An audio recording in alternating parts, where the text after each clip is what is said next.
Sangareddy new bus stand లో నన్ను వాడుకో యేసయ్యా, నేను కూడా ఉన్నానయ్యా, నన్ను వాడుకో యేసయ్యా, పనికి రాని పాత్రనని నన్ను పాడవేయకు యేసయ్యా, పనికి రాని పాత్రనని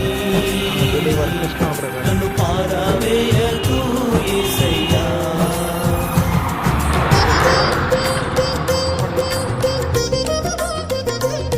సంగారెడ్డి న్యూ బస్ స్టాండ్ లో ఫ్లెక్సీలు అంటి పెడుతున్నాం. చీకట్లో ఒకటి అప్పుడు